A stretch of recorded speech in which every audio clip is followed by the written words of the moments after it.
Это второй класс первой ступени средней школы. Второй класс первой ступени проводит эстафету. Второй бегун случайно падает, и нашему главному герою Ики приходится наверстывать упущенное. Он успешно передает эстафету президенту класса Нацука, которая также является самой быстрой бегуньей в классе. Ей удается обогнать ведущих бегунов и обеспечить победу классу.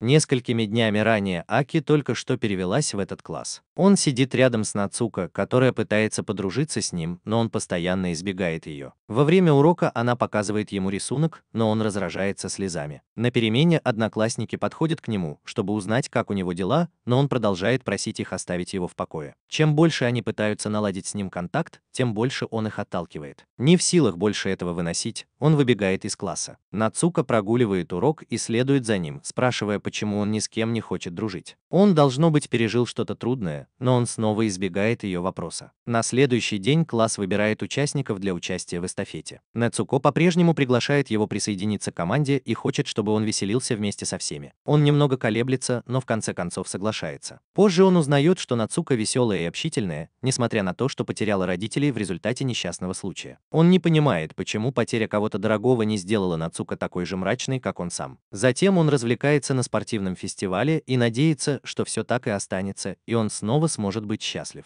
Но куда бы он ни побежал, это его не отпустит. То, о чем он говорит, это королевская игра. Правила этой игры таковы.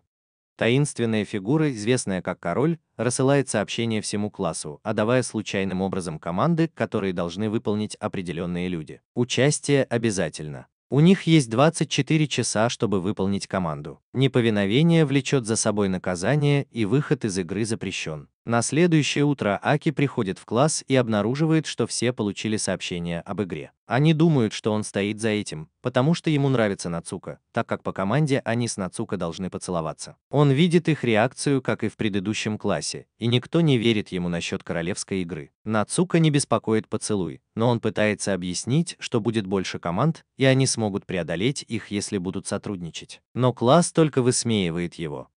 Когда он пытается серьезно предупредить их, они думают, что он слишком настойчив, и выражают свое неодобрение. Учитель заходит в класс, и в тот же день Аки понимает, что это нормально, потому что никто не поверит, пока не появится жертва. Внезапно к нему подходит одноклассница по имени Эми, думая, что он искренне любит Нацуко и хочет помочь. Она готова дать ему номер Нацуко, но он извиняется за свои предыдущие слова и велит ей уйти. Затем он решает, что, возможно, ему следует просто умереть, чтобы избежать страданий. Но стоит ли ему брать Нацуко с собой? В ту ночь он сидел на баскетбольной площадке, ожидая своей участи, когда Нацуко находит его. Она думает, что он все еще расстроен из-за сегодняшнего утра, но он хочет, чтобы она ушла. У команды осталось всего 5 минут. Она готова позволить ему поцеловать себя, но спрашивает, есть ли у него девушка. У него была девушка, но она уехала в далекое место. Затем Мицуко перелезает через забор и видит, что осталась всего 1 минута. Она подходит к нему, но он продолжает пытаться отодвинуться. Она подходит ближе, полная решимости помочь ему. Она целует его, словно объявляя войну его бывшей девушке. Он ей понравился с самого начала, и она хочет с ним встречаться. Поцелуй завершает команду, и Эми видит, что он, кажется, закончил. Но в этот момент поступает следующая команда. Для этого требуется, чтобы Сатоша, тот, кто разоблачил его ранее, лизнул ноги Эми. Есть и другие команды, но самое важное из них – никому не позволять спать. Аки говорит Нацуко разбудить всех, но в следующем сообщении говорится, что 2 человека были оштрафованы. Аки спрашивает ее, где живет один из оштрафованных, чтобы он мог пойти туда. Он просит ее немедленно собрать всех. Она единственная, на кого он сейчас может положиться. Затем он подбегает к дому одного из наказанных лиц, стучит в дверь и врывается внутрь. Отец думает, что он грабитель, и пытается остановить его. Но когда Аки входит, он видит, что молодой человек собирается повеситься. Аки останавливает его и говорит отцу, чтобы тот немедленно вызвал скорую помощь. Аки уходит, и вскоре после этого наказывается еще больше людей. Те, кто еще жив, собрались в парке. Он возвращается, и Сато все еще верит, что это дело рук Аки. Однако правда в том, что наказанные люди вешаются сами, и некоторые люди были свидетелями этого. Аки признается, что однажды его заставили участвовать в королевской игре, и все остальные, кроме него, погибли. Он предупреждает их, чтобы они не шутили, потому что раньше он был таким же, как они, но если они не будут следовать командам, их ждет смерть. Эми расстроена, потому что Аки сначала отказался поцеловать Нацуко, надеясь утащить ее за собой. Сата, она ударила Аки, и класс назвал его убийцей. Эми обвиняет Аки в том, что он, возможно, посылал сообщения, чтобы убить их всех. Аки побежден всем классом. Но внезапно Сата, она нарушает правила и получает наказание. У него начинается сильное кровотечение, он взрывается и умирает мгновенно. Все кричат от ужаса, в то время как Аки понимает, что королевская игра только началась. Он верит, что даже если они обвинят его, ничего не изменится. Теперь они должны подчиняться приказам или умереть. Но это также означает, что Ницуко придется переспать с другим одноклассником в соответствии с приказом. Она отказывается, потому что хочет подарить свой первый раз тому, кого любит, но Ики это не волнует, и он говорит ей и другому однокласснику решать самим. Ики вспоминает случаи в своем предыдущем классе, когда кто-то получил команду сжать грудь одноклассницы. Все думали, что он разыгрывает красавицу класса. В ту ночь произошло наказание, и поступила новая команда, двум одноклассницам пришлось переспать друг с другом. Эки тогда подумал, что это глупая шутка, но на следующее утро учитель объявил, что два ученика, которые должны были выполнить команду предыдущей ночью, мертвы. Все были шокированы и не поняли, что имел в виду учитель. В классе воцарился полный хаос. Нам следует обратить внимание на девочку с белыми волосами по имени Рея. Все начинают сомневаться в игре короля, но парень девушки из команды запрещает мальчику в очках спать со своей девушкой, угрожая избить его. Аки пытается успокоить его, но парень настаивает, что если бы в его ситуации был ключ, он бы действовал точно так же. В тот же день Аки понимает, что потеря друзей влияет на него сильнее, чем он думал. Внезапно он и его девушка получают сообщение о том, что команда выполнена. Его девушка беспокоится, что наказание постигнет их обоих, но Аки уверен, что он не подчинится. На следующее утро, когда Аки и его близкий друг теперь идут в школу, они видят следующую команду. Парень имеет право отдать команду любому в классе. Придя в школу, они увидели, как парень избивает мальчика в очках за то, что тот переспал с его девушкой. Ики пытается остановить его, но парень использует свое преимущество на сегодня и приказывает мальчику в очках повеситься. Команда поступает, и мальчик в очках с разбитым сердцем убегает. Аки думает, что его бойфренд заходит слишком далеко, но на самом деле он просто пытается напугать мальчика в очках. Затем Аки идет утешать мальчика в очках, уверяя его, что королевская игра не настоящая. Он верит, что смерть этих двух людей была простым совпадением. Но мальчик в очках не верит, что это могло быть таким простым совпадением. Аки делится своей мечтой стать певцом с мальчиком в очках, который тоже мечтает стать певцом. Аки решает, что сегодня вечером он пойдет домой к мальчику в очках попрактиковаться, и если его накажут, он спасет его. В ту ночь Ики и пес Мао отправляются в дом мальчиков в очках, чтобы послушать музыку. Все они разделяют страсть к музыке, а в доме мальчиков в очках есть электрогитара. Они втроем играют так, как никогда раньше. С приближением полуночи они с нетерпением ждут, что же произойдет дальше. Но когда часы пробьют 12, они с облегчением увидят, что мальчик в очках не повесился. Он идет за водой, а его подружка звонит по телефону, чтобы поговорить. Как раз в тот момент, когда Аки празднует победу, Доу сообщает ему, что команда выполнена. Аки впадает в панику и бросается на поиски мальчика в очках, но обнаруживает его мертвым, висящим в своем кабинете. Теперь Ики хочет, чтобы все были рядом, а не разделялись. Затем бойфренд требует переспать с Нацуко, но она отказывается, настаивая на том, чтобы переспать с Ки первой. У него нет полномочий решать это. Нацуко умоляет его, но в конце концов она решает отказаться от своего обычного дружелюбного образа. Она раскрывает свою истинную сущность, готовая на все, чтобы выжить. Она раздевается прямо здесь, и теперь Аки хочет остановить ее. Но она называет его лицемером, потому что он намеренно хотел ее смерти, а теперь говорит о выживании. Она тащит его в лес, чтобы поговорить наедине. Нацуко прямо говорит ему, что ненавидит его, обвиняя в том, что он предал своих друзей в прошлом, чтобы выжить. Затем Нацуко кричит и ложно обвиняет его в попытке напасть на нее. Все начинают объединяться, чтобы избить его, полагая, что Нацуко сильнее его. Пока его избивают, она высовывает язык и насмехается над ним. Затем она рассказывает, что их одноклассница получила приказ отправлять сообщения для глухих двум людям. Нацуко хочет, чтобы она отправила одно сообщение Аки, чтобы он умер. Теперь все понимают, что Нацуко выглядит совсем другим человеком. В этот момент Аки надеется, что кто-нибудь услышит его и поможет. Как раз в этот момент к нему подбегает молодой человек по имени Кента. Он видит, что там лежит мертвый молодой человек, а весь класс бьет по клавишам. Кента единственный, кто осмеливается встать на защиту ключа. Нацуко решает сказать другой девочке, чтобы она отправляла сообщение о смерти Аки и Кенте. Однако девочка больше не узнает обычную Нацуко,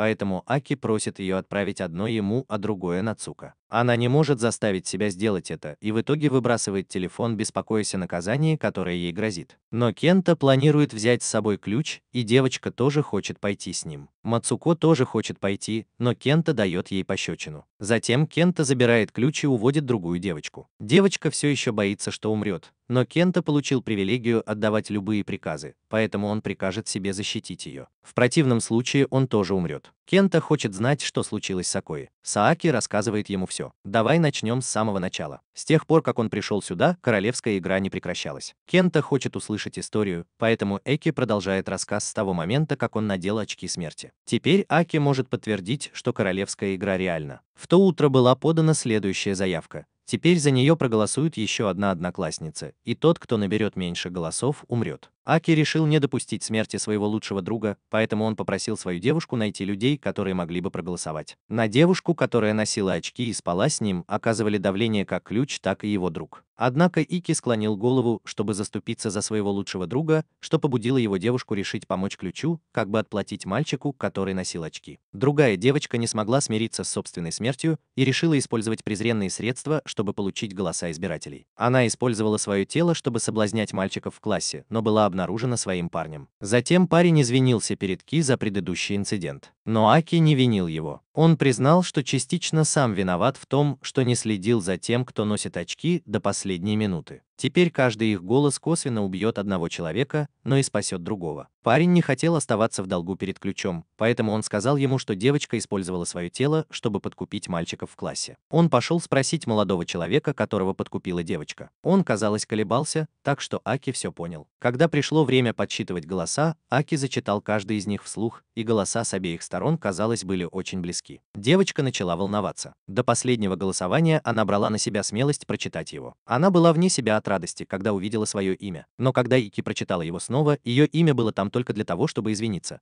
потому что этот человек проголосовал за нее сейчас. Она сошла с ума и выбросилась из окна навстречу своей смерти, прежде чем поняла, что ее наказанием было только признание в любви человеку, который ей нравился, а не смерть. Позже она была доставлена в больницу и находилась в критическом состоянии. Эки не был уверен, что она переживет эту ночь. Затем он признался, что подтасовал результаты голосования. Он отправил подкупленным людям сообщение о том, что может помочь им выйти из игры. И если бы это стало известно, его бы жестоко избили. Но он был готов к худшему варианту развития событий, потому что он всего лишь отправил им срочное сообщение, о котором знали только они. И если бы они рассказали об этом кому-то еще, это разоблачило бы их предательство и косвенно привело бы к смерти девочки, поэтому они бы хранили молчание. По возвращении домой группа Аки села, чтобы обсудить несколько вещей. Девочка, которая лежала в больнице, внезапно скончалась. Так что ее приказ был передан сейчас. Он должен был переспать с девушкой до полуночи, иначе его сожгут заживо. Осталось всего 10 минут, и Аки решил бросить свою девушку и сейчас же войти в комнату, чтобы позволить им заняться своими делами. Он был готов простить ее, чтобы спасти своего лучшего друга, но теперь решительно отказался,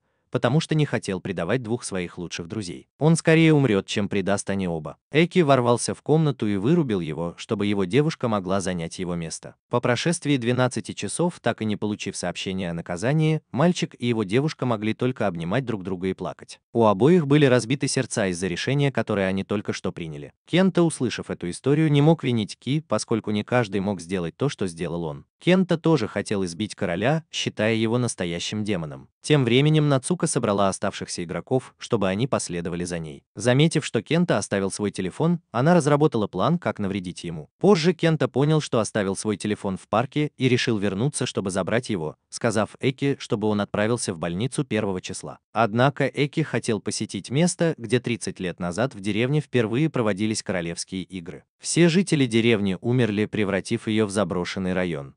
Он хотел исследовать это место в поисках подсказок, как выбраться из игры. Кента и его друг Майдукай решили сопровождать его.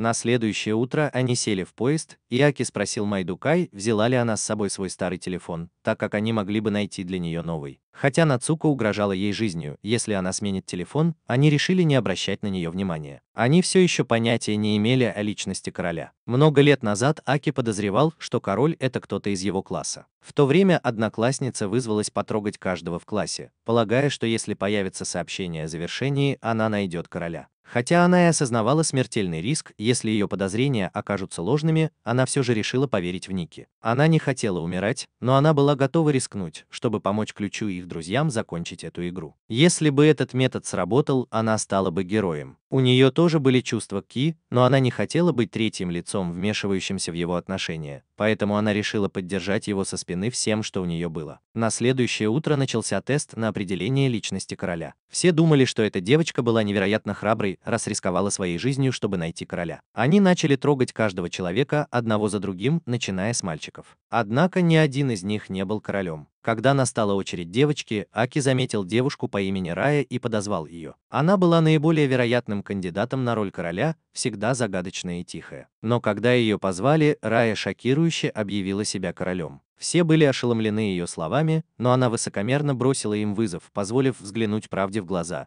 Игра не закончится, пока она жива. Поскольку Ключ был инициатором, он станет единственной силой, способной лишить короля жизни. Затем Рая прикоснулась к девочке, но ничего не произошло. Это усилило подозрения Аки по отношению к ней. Осталось всего 5 девочек, и ситуация стала невероятно напряженной. Если бы никто не был настоящим королем, кто-то бы умер. По правде говоря, никто в классе не был королем. Девочка запаниковала и убежала. Подружка Аки сказала ему, чтобы он пошел за ней. Ему пришлось бегать повсюду, чтобы найти ее, виня себя за то, что он дал ей ложную надежду, поверив, что король был кем-то из их класса. Затем он вспомнил место, куда обычно ходили люди, когда хотели побыть одни, и нашел ее там. Он утешил ее, заверив, что наказание может быть легким. Она винила себя в том, что была бесполезна и ничего не могла сделать. Но он все равно взял вину на себя.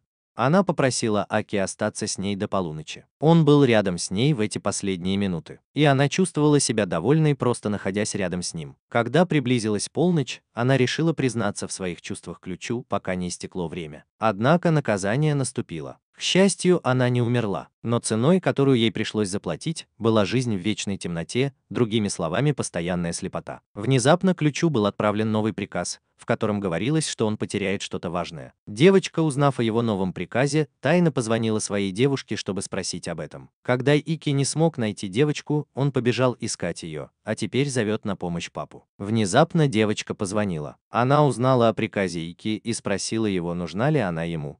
Он признал, что да, но он всегда мог просто пойти домой и разбить свои вещи.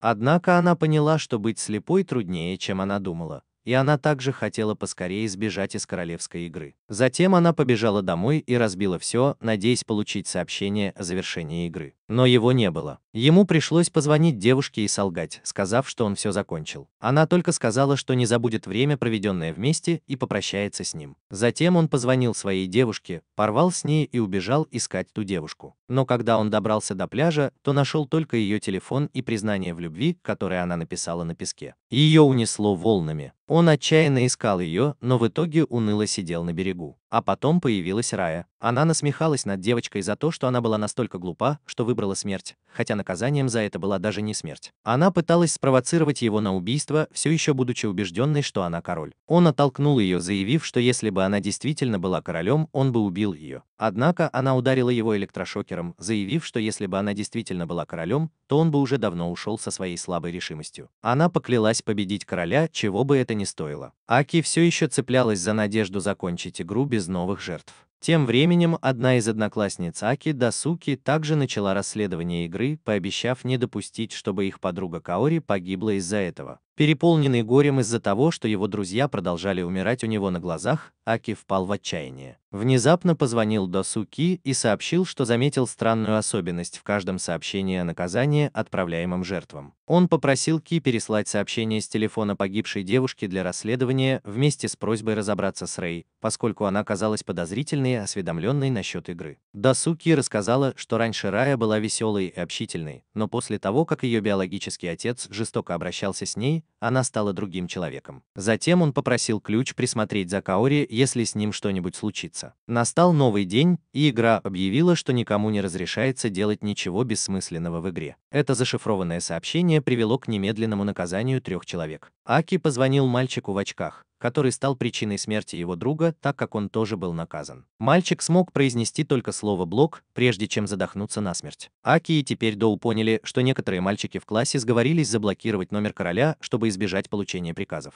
что было явным нарушением правила, запрещающего бросать игру на полпути. Другие пользователи, которые не заблокировали номер, скорее всего, отключили свои телефоны и тоже подумывали о том, чтобы уволиться. Не сумев дозвониться до своей девушки, обеспокоенный Эки решил найти ее. Во время бега он призывал других выживших ничего не предпринимать и держать свои телефоны включенными. Однако, как только он повесил трубку, девушка, с которой он только что разговаривал, была оштрафована. До него дошло, что плакать тоже запрещено. Он в отчаянии позвонил окружному прокурору и попросил его предупредить всех, чтобы они не плакали. Отчаяние захлестнуло Ки, так как он всего лишь хотел увидеть свою девушку в последний раз. Внезапно позвонил Досу Ки, призывая Аки не сдаваться и делясь своими находками о деревне. Однако Аки попросил его, а теперь и отца, провести расследование вместо него. К сожалению, Досу Джи уже расплакалась, решив свою судьбу, и он поклялся отправить информацию Ключу до того, как наказание вступит в силу. Когда он пытался щелкнуть мышью, одна из его рук была внезапно отрублена. При исполненной решимости он попытался использовать оставшуюся руку для отправки файлов, когда позвонила Каори. Он попытался ответить, но его вторая рука тоже была оторвана. Несколько мгновений спустя тело Досу Джи было разорвано на куски. Аки пока отказывалась сдаваться. Звонила Каори и спрашивала у Досуки. Он предупредил ее, чтобы она не плакала, и солгал, что с Досуки все в порядке, убеждая ее не читать сообщения. Когда он направлялся в деревню, кто-то ударил его, и он потерял сознание. Он очнулся на складе, где стояла Каори, размахивая ножом и обвиняя его во лжи и в том, что он стал причиной смерти Досуки. Она верила, что он был королем. Однако Ики признался, что он солгал, чтобы исполнить желание Досуджи. Он знал, что у Каори и Досуки были чувства друг к другу, и что она планировала признаться в этом после окончания игры. Досуджи взяла с него обещание, что он никому не позволит доводить ее до слез. Каори была переполнена эмоциями, узнав, как Досуджи всегда защищала ее и не смогла сдержать слез. Затем у нее случился сердечный приступ, и она скончалась. Рея приехала снова и увидела, что он хорошо умеет сдерживать слезы. Она хотела узнать об информации, которую он только что получил от Досуки. Тем временем на самом деле мой Дакай пошел сменить телефон на новый. Пока она получала сообщение от короля, она была в безопасности. Они втроем отправились в деревню, и Кента увидел, что Уки сильно страдала. В то время у него осталась только его девушка, и Кента тоже хотел продолжать слушать. Аки продолжал рассказывать свою историю. В то время отец очень беспокоился о Ключе, потому что не мог дозвониться до него. Поступил новый приказ. Весь класс должен был выбрать одного человека, который бросит кости. Выпавшее число определит количество людей, выбранных для наказания. После выбора будут наказаны и тот, кто выпал, и те, кого выбрали. Если бы никто не бросил кости, наказаны были бы все. Теперь папа не знал, что делать, и класс был в панике. Внезапно Рея прислала сообщение, в котором приглашала всех в парк поиграть в кости. Все пришли в парк, но Аки и Реи нигде не было видно. Хулиган в классе начал терять терпение и пригрозил одному мальчику бросить кости. Но этого мальчика ненавидели больше всех в классе, так что в худшем случае ему пришлось бы бросить кости. Хулигана ненавидел весь класс. Он взял кости и сказал своему близкому другу бросить их вместо него, потому что знал, что если кто-то другой бросит, то он точно будет убит. Избранный. Все видели его трусливый поступок насквозь, зная, что независимо от того, кто бросит, его все равно выберут. Отчаявшись, он схватил девушку Аки и приставил нож к ее горлу. Чтобы доказать, что он не блефовал, он пырнул ее ножом в ногу, требуя, чтобы либо Ключ, либо Нда бросили кости. Аки взял кости, готовый пожертвовать собой. Но теперь папа выхватил их, решив занять его место. Он был слишком многим обязан Ключу и нуждался в нем живым, чтобы найти короля. Он бросил кости, и в худшем случае ему выпала шестерка. Это означало, что он и еще 6 человек будут наказаны. Теперь у папы было 10 минут на выбор. Этот хулиган хотел, чтобы отец назвал кого угодно, только не его. Трусливый мальчик уговаривал его назвать кого-нибудь отсутствующего, но теперь отец случайно назвал отсутствующего мальчика, и вот так просто был выбран один человек. Трусливый мальчик умер мгновенно из-за того, что ему свернули голову. В этот момент дружба рухнула. Тогда Новда назвал имена отсутствующего ученика и 2 девочек, которых хулиган ненавидел. Но ему все равно нужны были еще 2 имени. И его девушка и Аки хотели, чтобы он выбрал их, чтобы спасти остальных. Однако друг хулигана внезапно ударил его, чтобы спасти девушку Аки, и умолял Н выбрать его и хулигана вместо него. Видя его решимость, Наода немедленно назвал их имена. Просто так Наода отправил 6 человек на смерть. Теперь остался только он один. Его девушка посоветовала Аки отправиться к Наода. Несмотря на ужас, Наода был счастлив, что спас двух своих лучших друзей. Затем его постигла та же участь, что и Дасуджи. Ему отрубили одну руку, затем другую и, наконец, обе ноги. Сейчас отец произнес свои последние слова, обращаясь к Ки, и умер у него на руках. Затем Рея взяла телефон Наода и занялась расследованием этого дела. Информация, предоставленная Дасуки, заполнила пробелы в ее расследовании. Она подозревала, что случай в деревне много лет назад привел к распространению вируса, который гипнотизировал организм и приводил к смертельному исходу. Она полагала, что причина вируса была скрыта в сообщении. Используя имеющиеся у нее данные, она начала программировать программу, блокирующую сигнал активации. Как только она закончила, думая о том, как это просто, она попала в ловушку короля. Он активировал наказание и сгорел заживо. Несмотря на то, что ее охватило пламя, она спокойно встала на перила, раскрывая причину, по которой спасла Аки. Это была мера предосторожности. Если она умрет, Аки будет тем, кто победит короля. Вернувшись в настоящее, Аки, Кента и Майдукай добрались до деревни. Вход в нее был заблокирован, но там была щель, через которую они могли проскользнуть. Когда они вошли, Кента спросил о приказе Майдукая отправить сообщение. Он предложил, чтобы она отправила его на Цука, потому что позже с ней возникнут проблемы. И еще одна девочка из их класса, которой было приказано, чтобы мальчик из их класса прикоснулся к ее волосам. Поскольку выбранный мальчик был мертв, девочка была обречена, поэтому пожертвование ими спасло бы Майдукай. Аки решил быть безжалостным, потому что не мог сравнивать жизнь старой женщины с жизнью ребенка. Внезапно Майдукай сказал, что другой конец туннеля не перекрыт. Похоже, власти были слишком напуганы деревней, чтобы даже приблизиться к ней. Выйдя из туннеля, все трое оказались в темноте леса. За лесом была полуразрушенная деревня. Никто из них не знал, что они здесь найдут и с чего начать поиски подсказок об игре. Но потом Эки заметил дом с табличкой с названием снаружи и решил зайти внутрь. Кента, не желая рисковать, велел ключнику кричать, если что-то случится. Аки зашел внутрь и обнаружил фотографию, все еще не тронутую. Это была фотография его девушки. Это был дом ее родителей. Он нашел письмо, написанное отцом его девушки, в котором он извинялся перед ней. Это дало повод подозревать, что ее отец каким-то образом был вовлечен в эту игру. Выйдя на улицу, Кента внезапно понял, что потерял из виду моего Дукая. Он побежал искать ее, но вместо этого начал получать сообщения. В сообщениях сообщалось о тех, кто выполнил свои задания, и о том, что 7 человек уже умерли от полученных наказаний. Переполненный гневом, Кента начал кричать.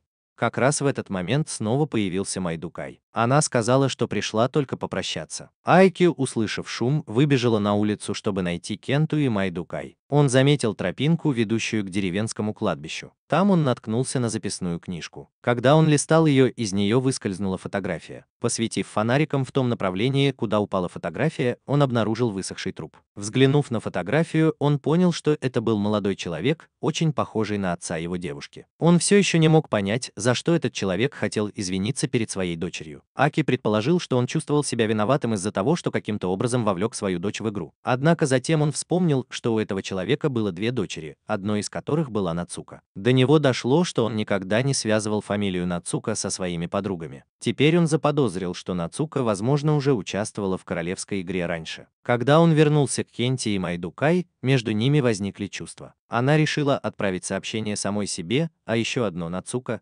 которая однажды вынудила ее попытаться убить Кенту. Майдукай надеялась, что отправка сообщения самой себе не приведет к смерти Кенты. Она призналась Кенте в своих чувствах и повернулась, чтобы уйти, но он погнался за ней, остановив ее на полпути. Он признался в своих чувствах к ней и принял ее любовь. Майдукай был вне себя от радости, но потом его начали одолевать мрачные мысли. Она хотела умереть вместе с Кентой, чтобы избежать этого ада. Кента, однако, напомнил ей, что они должны продолжать жить, чтобы сохранить свое счастье. Хотя она и хотела, чтобы он понял ее чувства, он не разделял ее желания. Когда она уже собиралась снова убежать, Кента остановил ее и отнес в зону с сигнализацией, чтобы они могли отправить сообщение. Он решил отправить сообщение самому себе, пожертвовав собой, чтобы спасти моего Дакая. Кента чувствовал угрызение совести из-за того, что не смог продолжить путешествие с Аки. Тем временем Аки пытался найти Кенту и Майдукай, чтобы они могли покинуть деревню. Он понял, что Кента, должно быть, отвел Майдукай на антенную вышку. Зная Зная Кенту, Аки решил, что тот отправит сообщение самому себе, чтобы спасти Майдукая. Вернувшись в их собственную игру, девушка, которую Аки планировал принести в жертву, теперь отчаянно пыталась заставить труп из команды захвата сундука отреагировать. Но король этого не принял. Другая девочка, которой было приказано выбросить самое ценное, что у нее было, прибегла к убийству своих родителей. Но приказ все еще не был одобрен. Затем она поняла, что ее собака – это самое ценное, что у нее есть, но не смогла заставить себя причинить ей вред. Какие же несчастные родители, что у них такая дочь. Тем временем Ики вернулся, чтобы найти Кенту. Кента отправил сообщение себе и Нацука, но ничего не произошло. По словам Нацука, сообщение должно было быть отправлено с оригинального телефона. Замененный телефон не работал. Это означало, что Майдукай понесет наказание. Кента решил остаться с Майдукай, потому что не мог защитить ее. Последствия наказания начали сказываться, и Кента не смог вынести встречи с Аки. Он попросил Ки оставить его и Майдукай на минутку наедине и велел Аки уйти. Кента изо всех сил потащился к Майдукаю, надеясь, что Аки доберется до конца путешествия.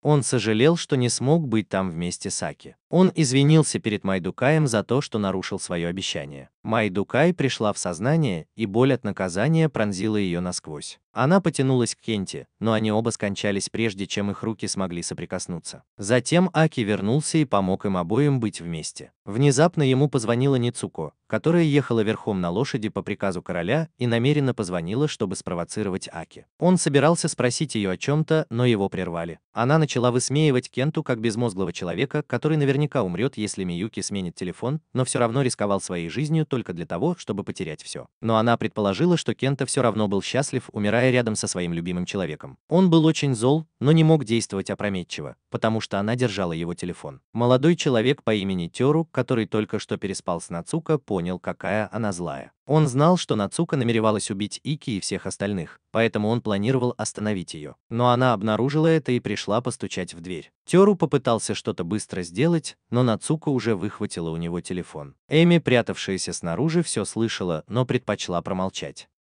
Аки перечитал записи отца Нацука и узнал, что он также заметил измененные буквы в приказах, что было не подвластно контролю короля, и это могло быть ключом к выходу из игры. Он понял, что теория Реи верна, и решил, что должен собрать улики у жертв.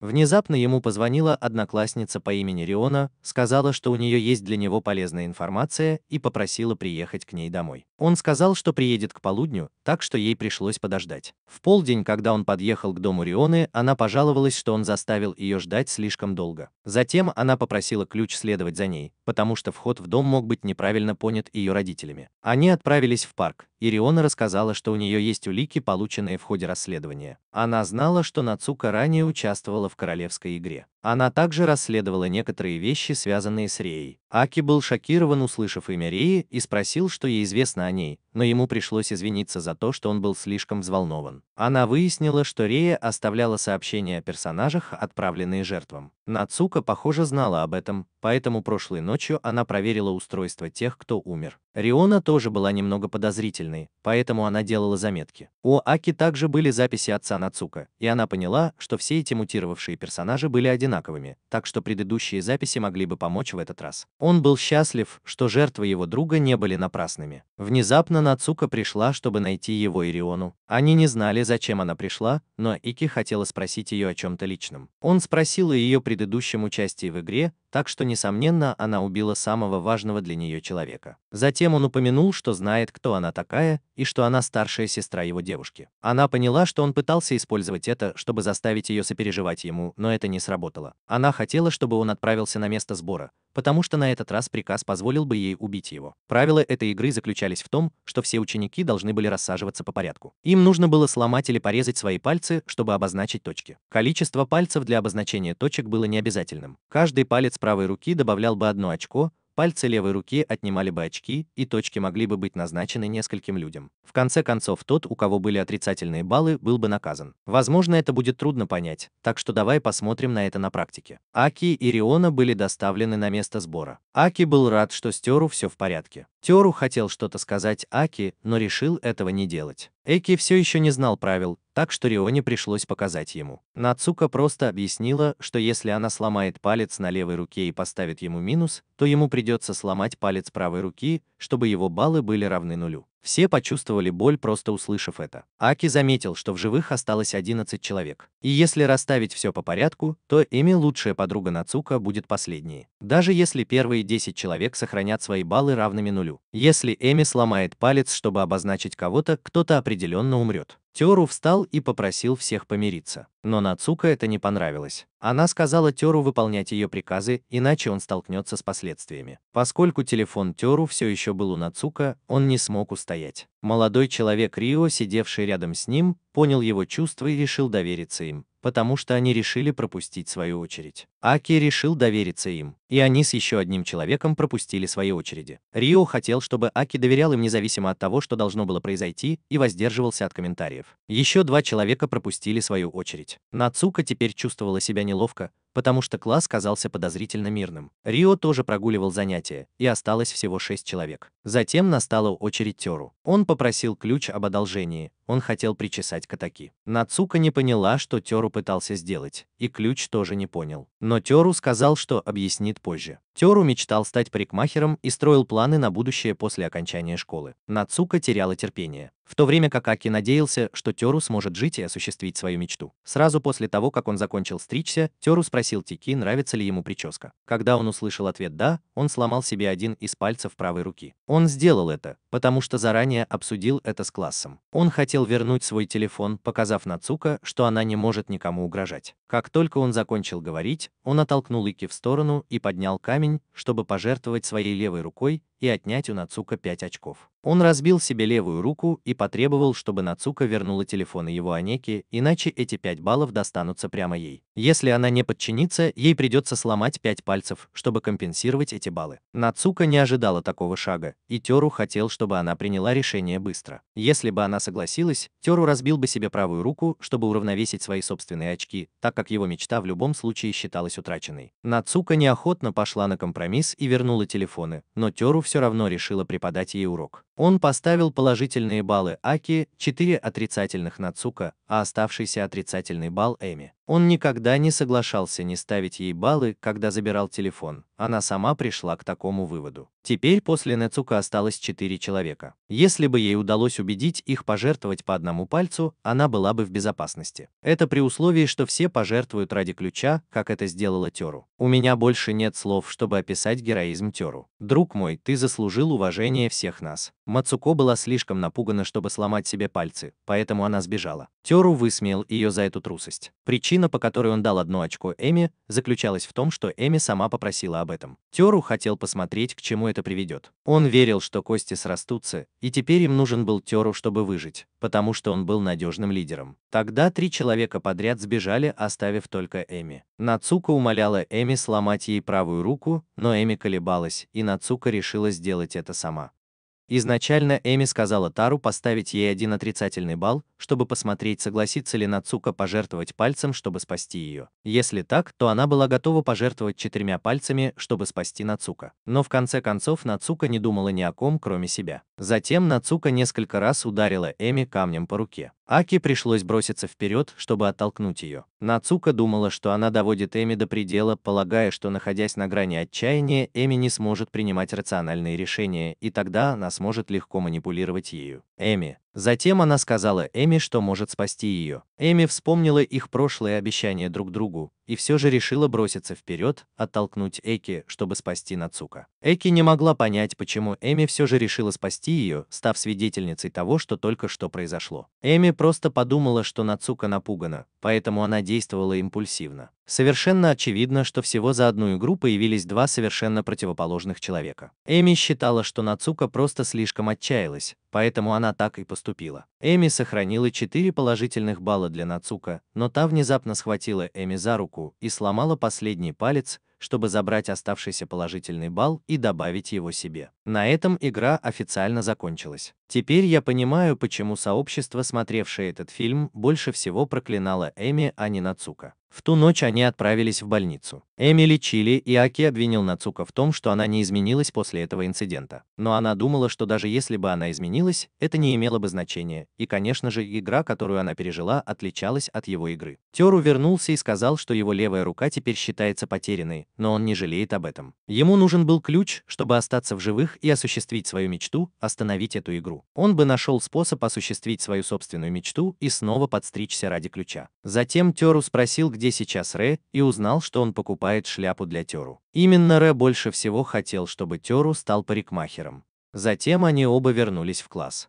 Эки прямо сказал, что он уже играл в эту игру раньше, и он не просил их доверять ему, он просто хотел, чтобы они доверяли друг другу. Все решили последовать примеру Аки, но Нацука вернулась. Она думала, что они напрасно доверяют друг другу, потому что в этой смертельной игре не было никакой надежды. Когда-то она надеялась спасти самого важного человека, но этот человек бросил ее, так что она скорее убьет людей, чем даст ложную надежду другим. Затем появилась новая игра, и Тёру внезапно была наказана. У него из шеи потекла кровь, и никто не понял, за что его наказали. Нацука рассказала, что взяла телефон Тёру и заблокировала номер короля, чтобы заставить его понести наказание. Тёру была рада, что Рио здесь не было, потому что Рио был очень робким и не смог бы справиться с этим. Потом Тёру скончался, и он не понимал, как сумасшедшая Нацука могла зайти так далеко. Она думала, что Тёру потерял свою мечту, и, возможно, в глубине души он хотел умереть, так что она просто осуществила это желание. Эми теперь безрассудно последовала за Нацука без колебаний, заставив Эки больше не понимать, что правильно, а что нет. Рэ позже вернулся и был потрясен до безумия, когда увидел труп Тёру. Он все пытался выяснить, жив ли еще Тёру, и спросил Ки, почему Тёру не отвечает. Был отправлен следующий приказ. Они должны были достичь вершины горы, и каждые 8 часов тот, кто окажется дальше всех от цели, будет наказан. Использование транспортных средств было запрещено. Все бросились бежать, но Аки, Риона и Рио еще не тронулись в путь. Аки посоветовал Рио посмотреть правде в глаза и не позволять душе Тёру больше тревожиться. Тогда Риона пошла дальше вместе с Рио. Когда Аки увидел, что Эми все еще сидит там, потеряв надежду выжить, он решил взять ее на руки. Он хотел, чтобы она еще раз встретилась с Нацуко лицом к лицу. Он признал, что поступил глупо, спасая ее, и это заставило ее попросить его опустить ее на землю. Придя в себя, Эми решила бежать самостоятельно. Тем временем среди тех, кто бежал впереди, одноклассница сбила с ног блондина за то, что он преградил ей дорогу. Девочка захотела остаться и помочь. Но если они не побегут сейчас, то не успеют и за день. Этому парню теперь приходилось полагаться на удачу и свои собственные способности, чтобы выжить, так как никто больше не мог его нести. Группа продолжала бежать, в то время как Аки снова встретился с Рионой. Увидев, что она выглядит уставшей, он немного побегал. Риона поговорила с Эми по душам о том, как сильно старался Аки. Хотя Аки бежал быстро, он придерживался умеренного темпа, чтобы держаться поближе к ним. И, похоже, ему пришлось пережить много ужасных вещей. Затем Аки вернулся с 2 банками воды, чтобы девочки могли восстановить силы. Риона хотела, чтобы он бежал впереди, а она следовала за ним. Они с Эми побежали вперед и встретились с предыдущей группой. Он поинтересовался, где эти 2 мальчиков, и услышал, что произошло. Он решил оставить Эми с этой группой и вернуться обратно. Он снова встретил Риону и понял, что она не может открыть банку с водой, что может сделать с ее длинными ногтями, поэтому он помог ей. Они также встретили блондина, которого столкнули вниз. Им троим пришлось идти вместе, так как до первого наказания оставалось всего 4 часа. Аки беспокоился о физическом состоянии Рионы и не знал, когда блондинчик упадет в обморок. Голос Нацука эхом отдавался в его голове, призывая его оставить обоих позади и спастись самому. Он потерял самообладание и закричал, заставив 2 других остановиться. Он сказал, что просто немного волновался. Светловолосый парень посоветовал ему больше не беспокоиться о других,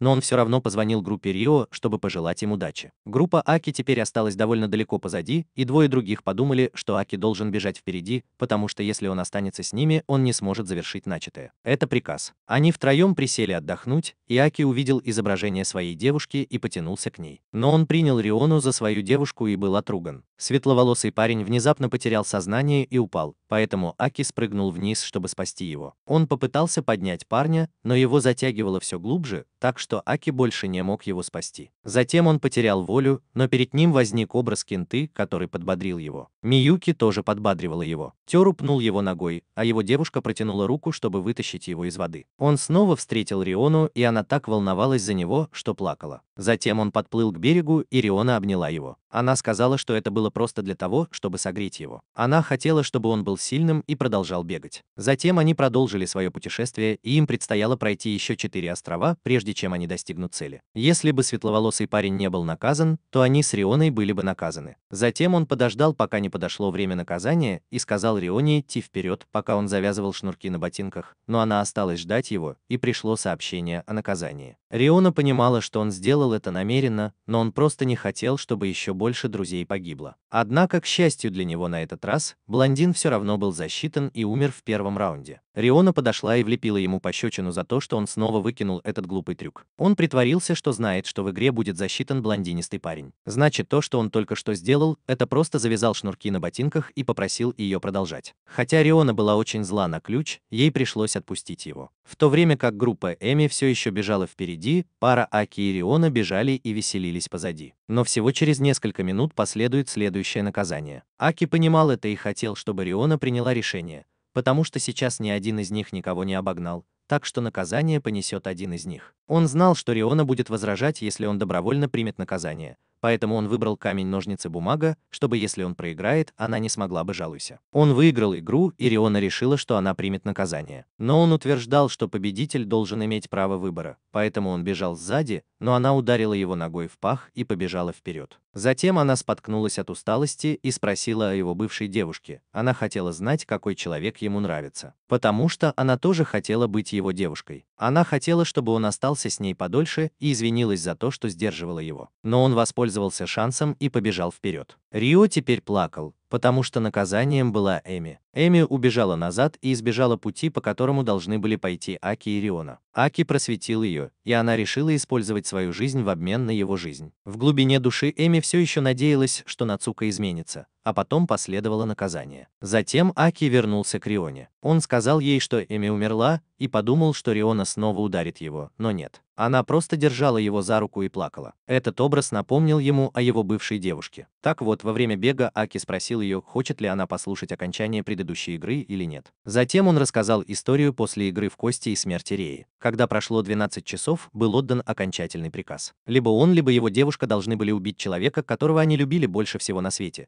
то есть один из них мог остаться в живых. Его девушка достала нож вместо ключа, чтобы сделать это, но он отказался. Хотя он и хотел, чтобы они оба выжили, она не позволила ему умереть, поэтому ударила себя ножом. Он пытался остановить ее, но не смог и стал свидетелем смерти человека, которого он любил больше всего на свете. Однако, несмотря на то, что он был последним выжившим, король все равно заставил его выбрать, продолжать игру или быть наказанным. Тем временем Нацука пришла к финишу первой. Затем она захотела посмотреть, сколько людей доберутся до финиша. Парень, который ранее сбил блондина, увидел указатель направления, побежал за ним и попал в ловушку. Появилась Нацука и рассказала, что это она установила эту ловушку, а затем сломала парню ногу, чтобы как можно меньше людей добралось до финиша. Затем девочка по имени Дуна тоже добралась до этого перекрестка, но там больше не было никакого знака. Появилась Нацука и объяснила ей дорогу, но Дуна не доверяла Нацука, поэтому выбрала другой путь. Однако Нацука на самом деле указала правильно, зная, что Дуна не доверится ей и пойдет другим путем. Аки и Риона только что встретились с Рио и девушкой в очках.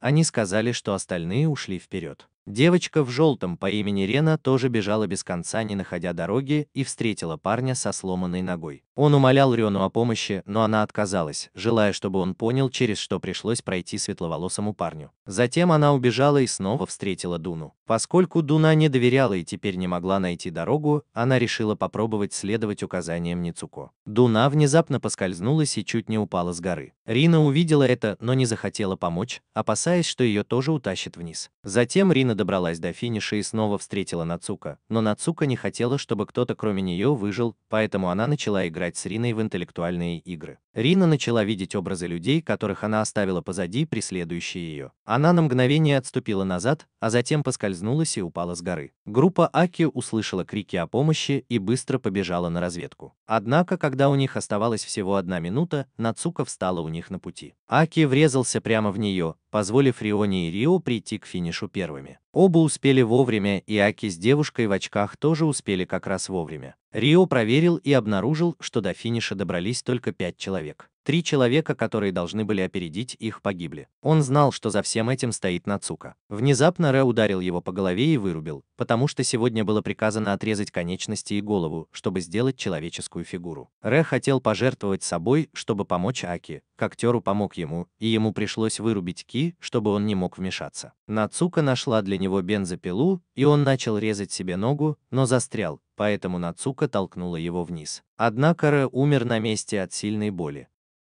Девочка в очках проснулась и, увидев, что Рэ мертва, попыталась задушить Нацука, но она быстро сбила ее с ног.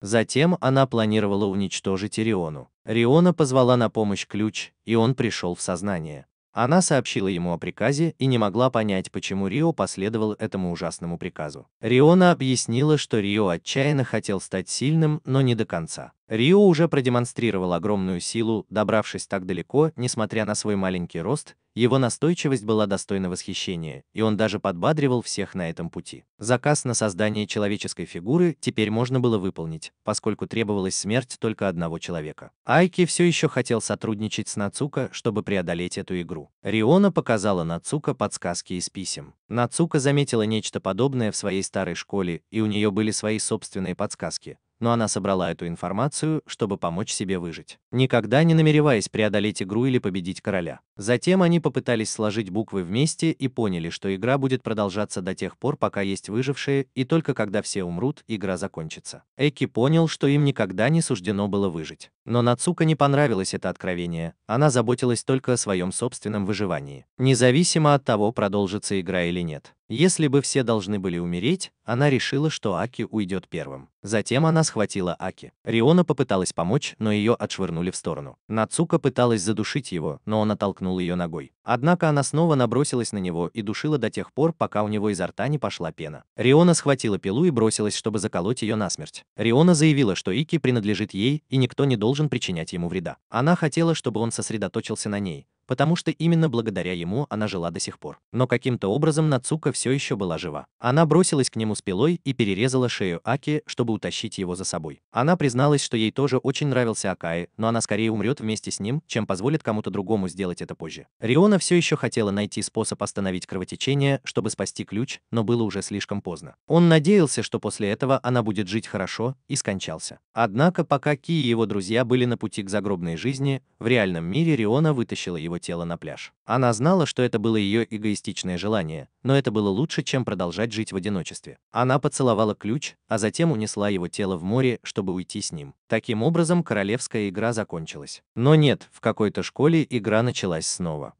В конце концов, ничего не было решено, и фильм закончился. Прощай.